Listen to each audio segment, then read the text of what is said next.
Hello again. In this short video, we're going to talk about how to optimize a circuit with 4 inputs using a 4-input K-map. So when we talk about a 4-input K-map, as you know, 4 input requires 2 to the power of 4, which is 16 minterms. So automatically it requires a K-map with 16 cells as shown on the right hand side here. So here I have a simple truth table for inputs W, X, Y, Z and output F, and with minterms 0 through 15. So how do we write it?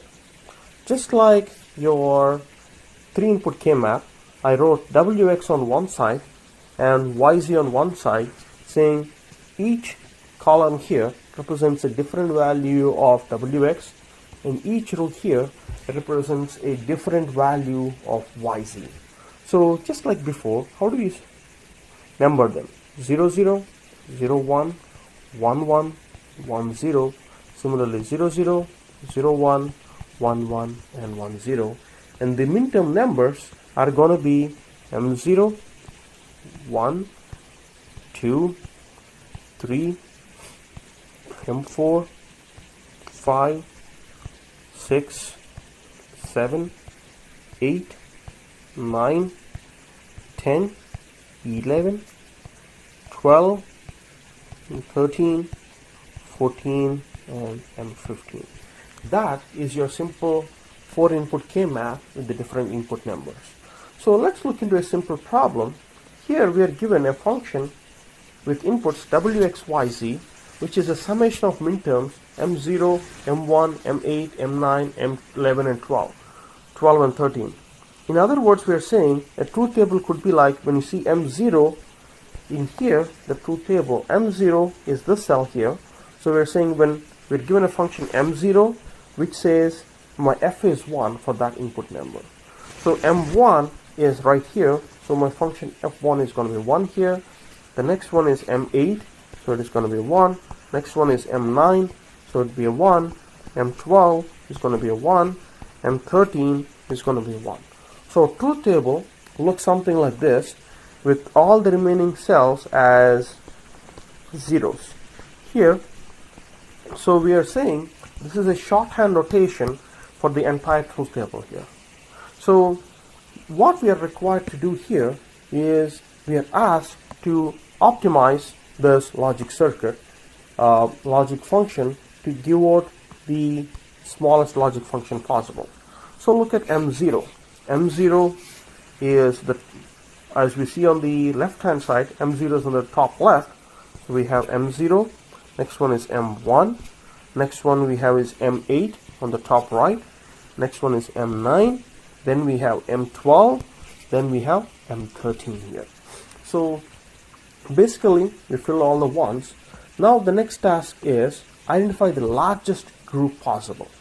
So what is the largest group possible? As we see here, the largest group possible is the 4 ones, and we call this as group 1. Next one is we have 2 ones here. Okay, we can form this into 2 ones and call it a day, but the point I want to emphasize here is we can form a larger group than 1. So think about this entire K-map here. Okay, think about this as a sheet of paper which you can roll horizontally and vertically. In other words, let's say if I roll this paper vertically here, right?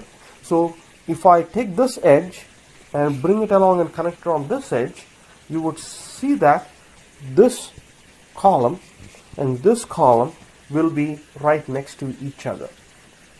So basically what I'm saying is these 2 ones are right adjacent to these 2 ones.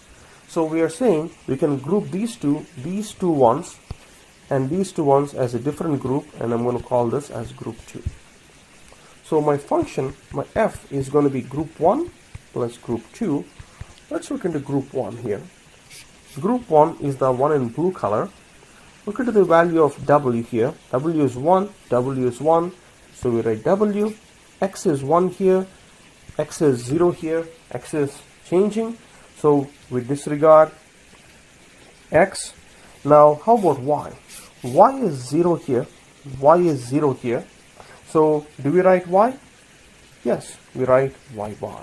Z is 0 here, z is 1 here, z is changing, so we disregard z here. The next one is group 2. Group 2, my w is 1 here, w is 0 here, w is changing, so we do not write w. X, my x is 0 here, x is 0 here in this row, so my x is not changing, it is x is 0, so we write x bar. Now y is 0 here, y is 0 here, y is not changing, so we write y bar. Now z is 0 here, z is 1 here, z is changing, so we do not write z.